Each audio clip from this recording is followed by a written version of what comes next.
So thank you very much for the introduction, Sam. Good afternoon, everybody. Let's see if we can get... No, we got the first slide. That's always a good starting point, isn't it? So, as you just heard, I'm Colin Phillips. I'm a solutions architect in EETV, part of the BT Group.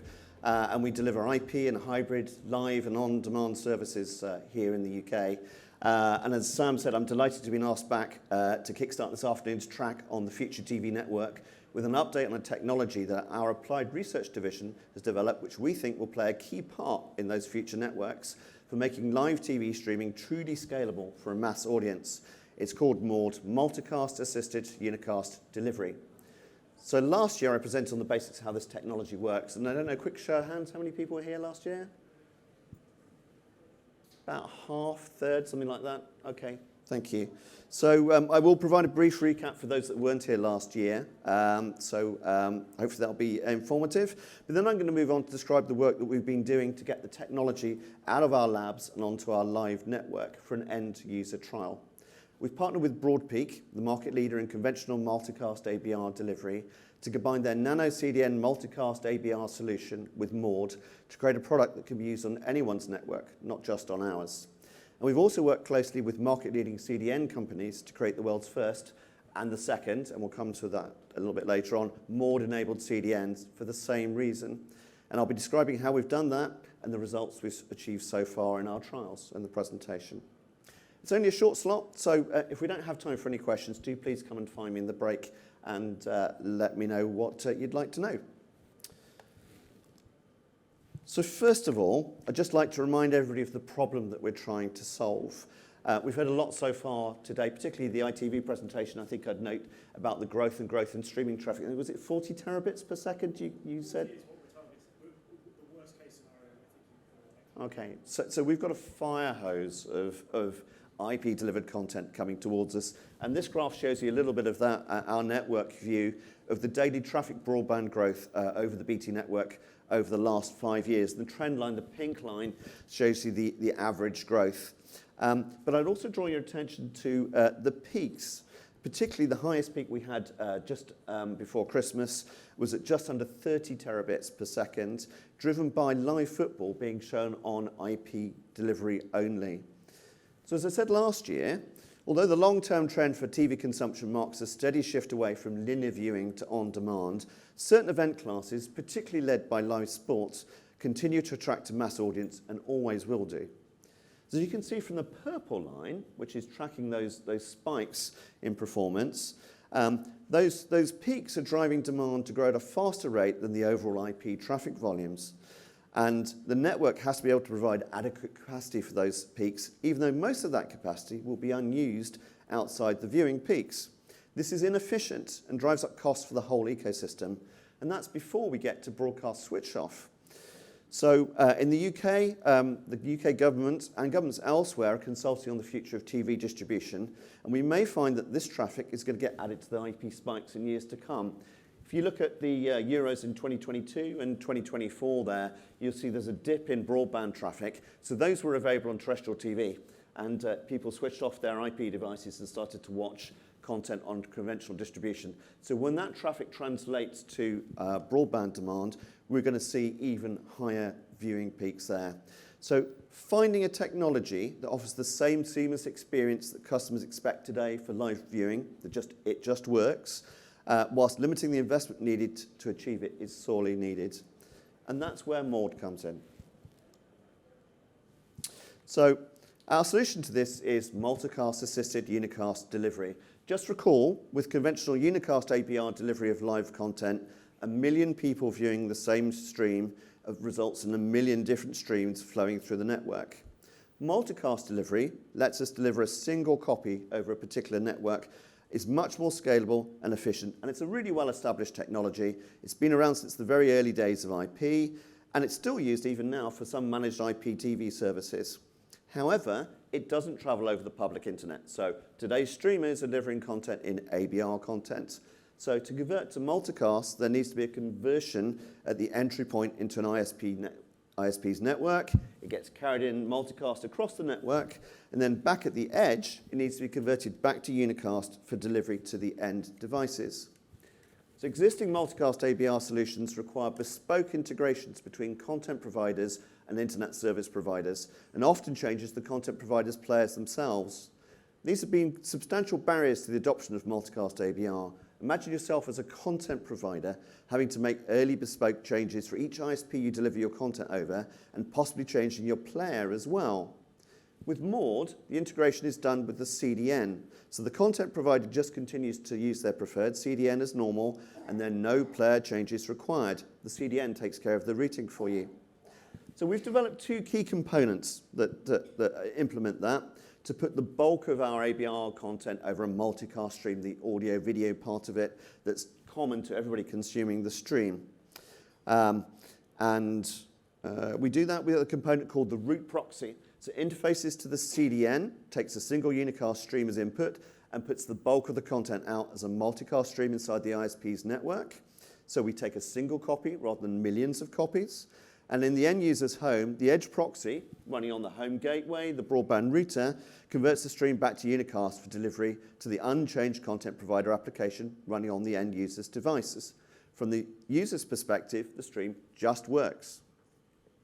There's also a control plane which sits between the ISP and the CDN that's used to decide which content will be routed over Maud, an extension of the conventional CDN model for choosing delivery paths.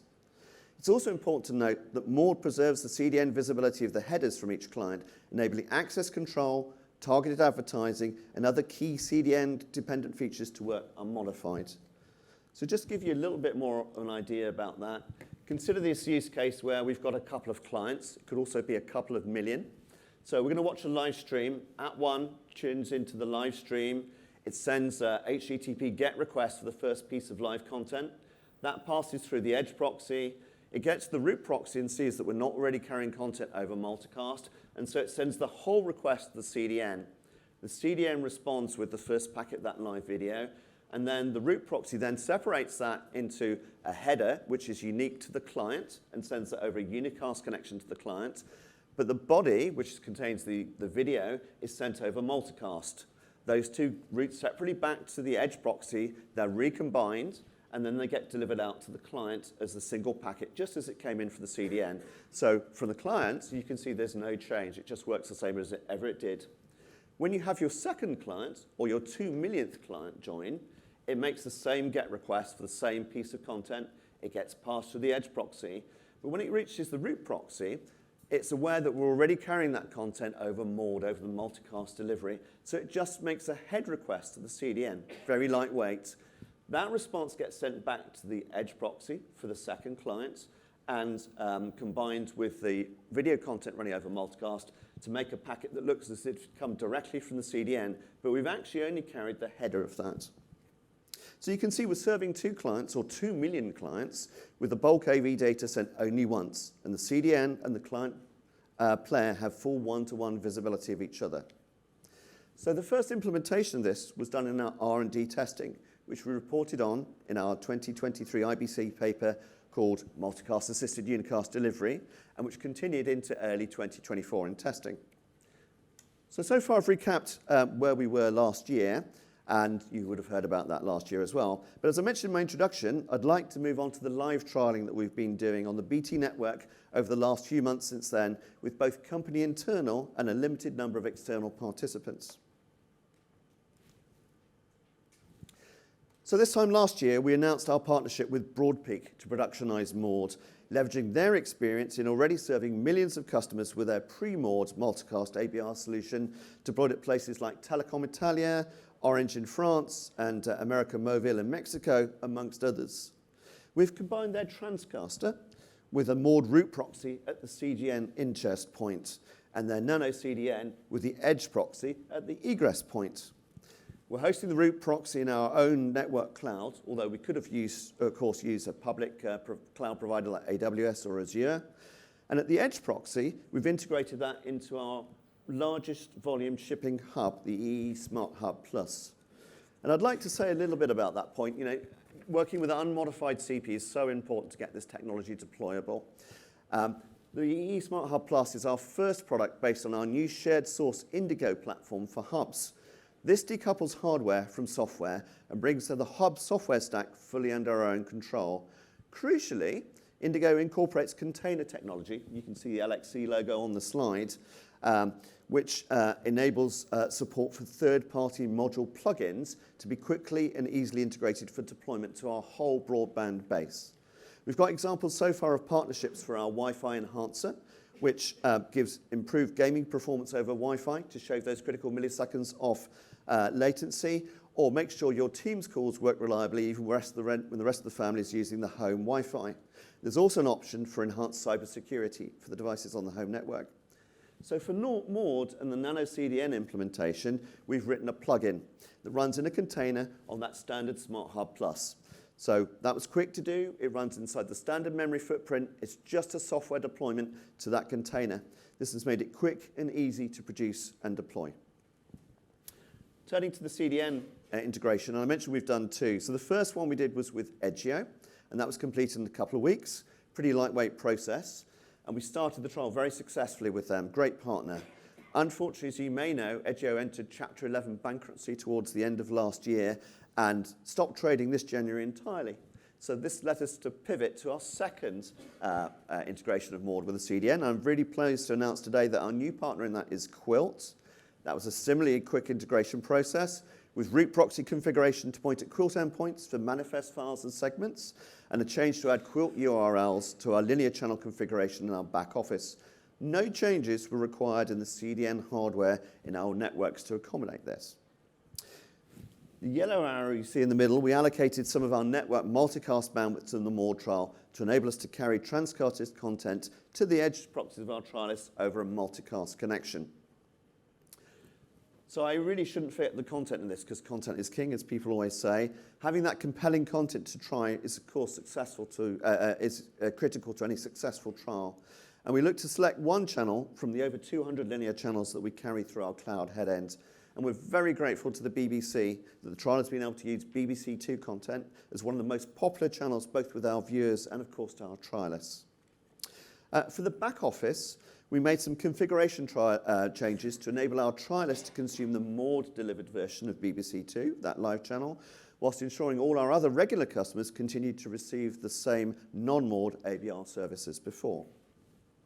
Then looking at the right-hand side of the slide, looking at clients from a client viewpoint, we've used a mixture of three different types, with most trialists using the EETV service running on an Apple TV box.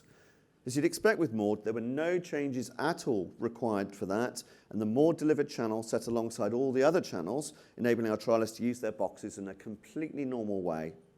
We've got quality of service client telemetry on those boxes, which gave us some performance data, in addition to that gathered by Maud and the Broadpeak service itself.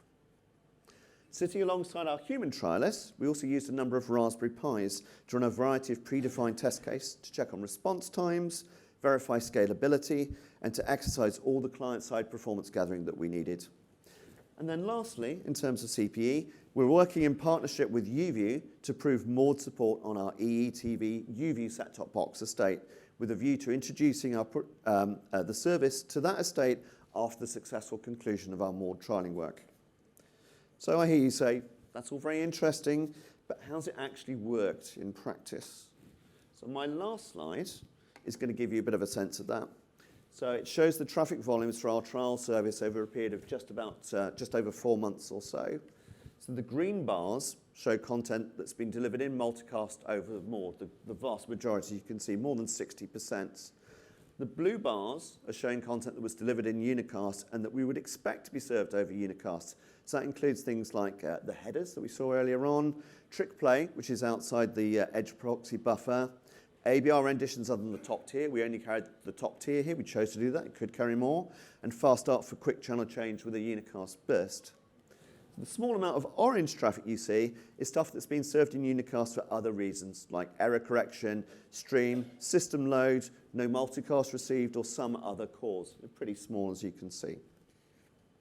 So as I say, overall, more than 60% of traffic on our test channel has been converted to multicast delivery, with a seamless experience for end users running on unmodified regular CPE, running through unmodified regular production shipping hubs.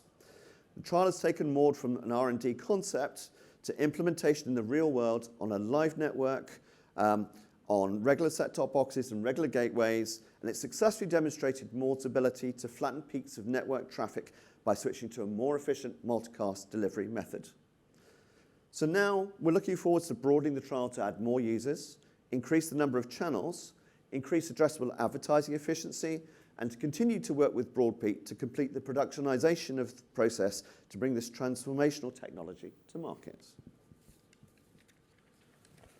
So I don't know if we've got time for a question or two. How are we doing for one question? Everybody got one question for me? What about latency? Any effects to report? Thanks. Latency, any effects to report on latency increase or not? That's a super good question. And I think, as we look to, I mentioned broadcast switch off, latency is one of those things that I think we need to get right in the streaming world. So Maude itself offers very little additional latency. The vast majority of the latency is consumed in the ABR process itself. And you'll be aware of initiatives like L3D- and low latency -LL- that are looking to address that. Actually, I've got a IBC technology accelerator this year, which is all about low latency. So come and have a look at IBC. We can tell you a little bit more about that. I think that's super important. Thank you. Okay. Is there any other questions? Do come find me at coffee. Thank you for your attention.